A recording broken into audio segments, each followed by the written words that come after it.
A Karen attempts a housing scam on a flat that I own where she thought that her and my ex could live for next to nothing by stealing the contract of my current tenant. In other words, my entitled ex wants me to be her landlord, but doesn't want me to know that I'm her landlord. It'll make more sense when I break it down. Here's how it happened. Subscribe to Am I the Jerk on YouTube and hit the bell to turn on notifications. I bought my first flat when I was in my 20s. I rented out a room to a guy from Poland. Awesome flatmate. Super good at DIY, do-it-yourself, and maintenance. I was also seeing someone for a while. Let's call her Ghost. Ghost lived with two other girls, one of whom is the titular ex-friend. Let's call her Karen. Ghost and I broke up. From the imaginative name, you can guess what happened. And that whole friend group ditched me. My career went pretty well and I bought a house in the suburbs. I decided to let my flatmate from Poland stay on in the same flat at the same rent, with the understanding that he'd not sublet but let his girlfriend move in, which is fine. I get the mortgage covered and a tenant who is better at maintaining the place than I am. He gets a 2-bed flat for half the price. A few years later, a certain idiot referendum passes and the flatmate and his girlfriend are moving home to Poland. His girlfriend has already gone back, but when I'm over sorting some stuff with my former flatmate, I see a huge pile of moving boxes in the spare room. I say, "Oh, is that your girlfriend stuff? Are you going to be able to fit all of that in the car?" He says, "Oh no, that's Karen's stuff. She asked if she could leave it here while we were still here." As it turns out, Karen was still friends with the girlfriend. She found out they were leaving and that their rent was a pretty good deal. She told the girlfriend that she had squared it all with me and that she was going to take it all over. I will confess to a few minutes of panic and confusion. I have not spoken to this person in years. She thinks she is going to move into my flat and doesn't even ask? How does she even intend to pay rent given she has made 0 attempts to contact me? And why would I not go for market rate? I'm honestly baffled and somewhat morbidly fascinated to find out how she thinks this was going to work. I don't really want to get into some kind of ridiculous squatters' rights squabble with them, so I contacted my solicitor, think a non-trial lawyer. She recommends I get the locks changed and I install a security camera for when Karen turns up and tries to get in. I think she's quite excited by the drama, a bit more interesting than what she's used to doing. I explain all this to my former flatmate and he agrees to move out 2 weeks early and even helps me fit the doorbell camera. He really was the best. So that's where we are. I pretty much have the Ring app open constantly on my phone. I have pretty clear instructions not to say anything other than give my solicitor's information and record any and all correspondence when it happens. I'm presuming she will hear from my girlfriend though. I'll post an update if anything interesting comes of it. Turns out there was an update. Today at lunchtime, Karen turned up and tried to get into the flat. She was not alone. Ghost was with her and they had a key. I feel stupid for not remembering that Ghost probably had one from when we were together. I didn't think she'd keep it after she ditched me, but probably should have changed the locks back then. Oops. Sorry, tenants.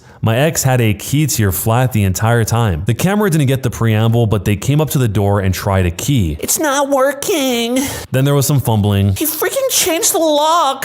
Some more descriptive language, presumably about me and my parentage, that I can't wait to have a solicitor read back to them. Then they continue to take turns trying the key. I connect to this point, but I don't say anything. They try the doorbell, but it doesn't make any noise because I'm connected. I think it's lit up, but I guess they don't realize that means I'm watching. I thought Ring cameras had a siren to give them a fright, but I couldn't find it. They bang on the door and window a bit before walking off. I stayed listening through the camera, but didn't hear anything. Still, eerily quiet on the phone. The video was sent to the solicitor anyway. I've had 2 calls from unknown numbers. I'm not going to answer. I will wait for someone to text me and then send them the solicitor's contact info. More to come in, I guess. In hindsight, I probably should have waited to see how this played out before posting. The solicitor would probably be upset with me if she knew I was posting this. Jumping into the future, there was another update. After a whole bunch of phone calls from random numbers, I finally got one from Ghost's father. He was always a gentleman who I got on with, so I sent him a polite message saying, if this was about the flat, please direct this to my solicitor and give him the details. He said, okay. And the solicitor said that he contacted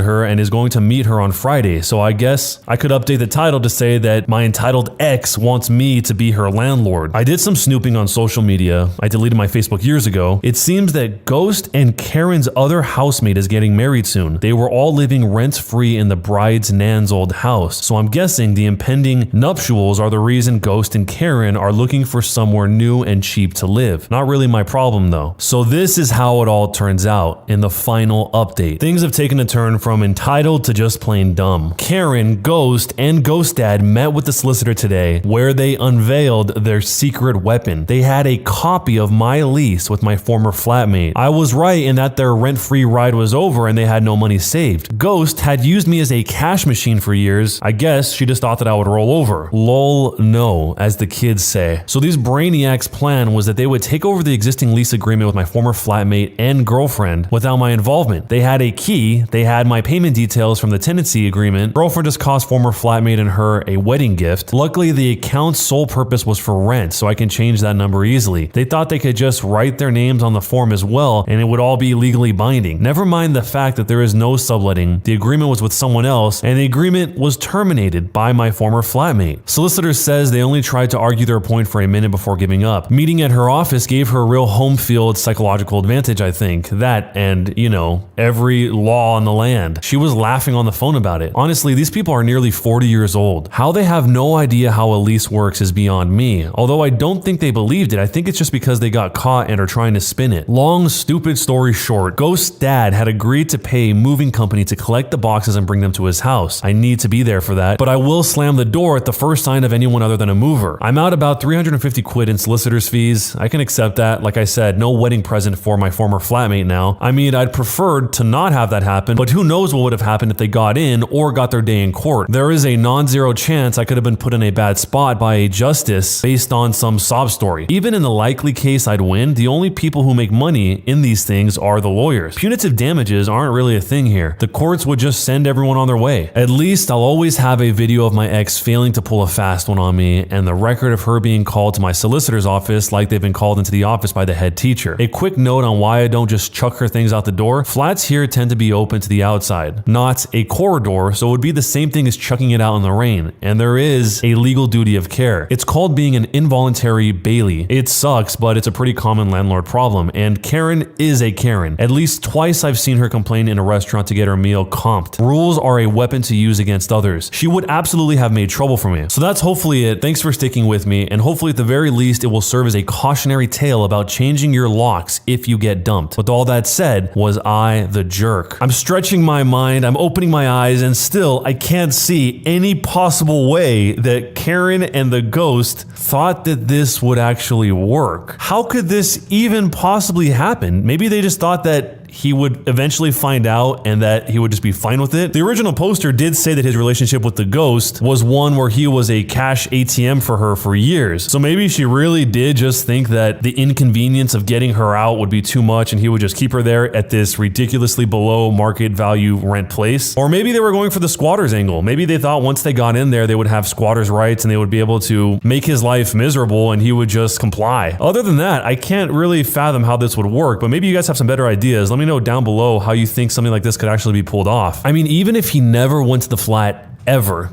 he still knew that the guy was moving out. He was on pretty good terms with this guy, used to live with him. Someone brought up the point that it could potentially work if the property was owned and operated by a larger property management company. But when the owner only has 1 or 2 rental properties and is friends and former roommates with the previous tenant, it's a lot harder to pull off. And that's exactly what I'm thinking too. Maybe if this was some huge organization and it got lost in the weeds somewhere, but that's not the case they described here at all. On the flip side, one of the responses said, "You'd be surprised then. I took over a lease once with such a group. I was there for the in-person inspection 3 months later, but when it came time to move, I wasn't on the lease and the previous tenant still was after 9 months. This is after the bond was transferred. I'd been the one paying rent from my account and I sent them a copy of my passport for ID proof, but it wasn't enough apparently. It was then like pulling teeth to swap it as the previous tenant had moved overseas." So if you were the original poster here, the landlord, how would you have handled this whole thing? Would you have showed her the footage of herself from the Ring camera or just played it out like this? Let me know down below. Am I the jerk for reporting a coworker who wanted to set me up with someone, then trying to apologize after I became interested? It's important to note that I'm a 34-year-old female. I'm not straight. I'm not completely in the closet, but I'm not completely out of the closet. I'm out of the closet when I'm with my close circle of friends. No, I don't live in a conservative area. It's just a personal thing and I have my reasons for keeping it this way at the moment. So I work with this 31-year-old guy. We've worked together for roughly 6 months. We aren't close, but I'd say we're work buddies. We don't follow each other on any socials, but we do chit chat here and there at work about insignificant stuff. Our political views align, so that's mostly what we talk about about when we do talk. Last week, we were walking out of the building together at the end of the shift and he asked me if I was single. We'd never really asked each other anything that personal before, so I was taken aback a bit. I've had plenty of men in my life hit on me and usually it's no big deal to let them know I'm not interested, but I've been single for almost a year now and I'll admit my relationship status is kind of a sensitive thing at the moment. I told him something along the lines of, sorry, but I'm not interested. He stopped me and he said he wasn't asking for himself. I was just trying to get to my car and leave work. I felt really annoyed at this point. I told him I wasn't going to hook up with his friends and I'd appreciate it if he just left me alone. He stepped back and asked me, what is your problem? I told him if his friend was anything like him, then I'd really have zero interest. As I walked away, he said, no wonder you're single. When I told this all to my roommate slash bestie, they told me that my reaction was extreme and that I was the jerk in this scenario. I felt he was out of line and I doubled down. The following day, I told our manager what happened and that the whole event made me uncomfortable. The manager had a coaching council talk with my coworker. That was yesterday. My coworker has been radio silent with me ever since. I expected he'd apologize, but nothing. The manager and I are friends outside of work. She knows I'm not straight. When I asked her how the talk went, she told me I should have heard him out. I was confused and asked what she meant. It turns out he wanted to set me up with his sister. How did he know that I wasn't straight? He told our manager it was the Xena Warrior Princess screensaver on my desktop and his gaydar from growing up with two lesbian sisters. She knows this employee somewhat well and gave me his sister's name and said to check her out on Instagram. Yeah, she's a 10. She walks that fine line between butch and femme perfectly and looks very liberal like myself. Now I feel bad because not only did I miss out on possibly meeting someone, but I was beginning to think I was indeed the jerk and he just caught me at a bad time. I've always had issues interacting with men. The next day I planned on apologizing, but he put in a shift change request and moved to second shift. I have his phone number, but I've been blocked. So before you decide if I'm the jerk or not, here's some more information. The only way I know how to reach him is through work email. I sent him a message apologizing and asked if we could talk. My coworker had no interest in talking. I reached out to his sister on Instagram regardless. We've been chatting. I got her digits. She has no idea who I am and says she doesn't talk to her family much about her love life. So I'm gonna see where it goes and cross that blown up bridge somehow when I get to it. We've been talking nonstop since I hit her up, so I think I'm in. Jumping into the future, there's an update. The sister and I started talking quite a bit after I reached out to her. I didn't tell her who I was. After a few days, it became pretty clear that I massively screwed up. There was genuine chemistry between us. She wanted to meet in person. I was getting the feels. She was getting the feels. I had to come clean. I told her who I was. I told her what happened between her brother and me, and it did not go well. She said she needed space, and then she blocked me. Maybe she'll unblock me, maybe she won't. Her brother did send me a text saying he appreciated me being honest with her. Despite being pissed, I reached out to her. I apologized to him again. I told my manager I was out of line with my coworker and wanted my complaint retracted. All in all, I got what was coming to me. I'm working on being a better person. I honestly don't even know how I got to that point or why I acted so crazy. Hopefully, I can make amends with both of them in the future. So, am I the jerk? I know a lot of people are saying that she is the jerk, and maybe she is to a degree, but she sounds really fed up with being hit on, which sounds like all the time. Obviously, that doesn't give you a right to treat someone poorly, but she's clearly frustrated by it. I think she could probably have expressed that frustration in a way that didn't totally explode like that, where not only did she say what she said to him, but she tried to get him in trouble to the manager. And maybe I still would have said that's not a jerk move, but why did everything change when she found out it wasn't a guy? I know one is more annoying than the other, but in that case, it sounded like she did want this, but just with the appropriate gender. So in other words, this guy presumably didn't know from her perspective what her orientation was, asked her if she was single, and then everything happened. But what this is telling me is that if it was a girl who asked her that, none of that would have happened. So it sounds like it was less about the situation and more about the appropriate fit. Which, I mean, how could she expect him to know? In this case, he did know because he's trying to hook her up with his sister, but something about that seems odd. I can still see from her perspective why it would be frustrating, but is that just weird to me only that she would only do this if it was with someone who didn't already know her orientation? Anyway, let me know how you see this and jerk or not a jerk and why. When you subscribe, make sure to hit the bell to turn on notifications. To finish listening to all the stories in this series, use the playlist at the top of the description. And next time you live stream, use the Cream of the Crop music. Search for Cream of the Stream on Spotify or whatever music platform you use for copyright-free music to use for your stream. It's free. Cream of the Stream. Either way, thanks a lot for listening. I'll see you guys next time.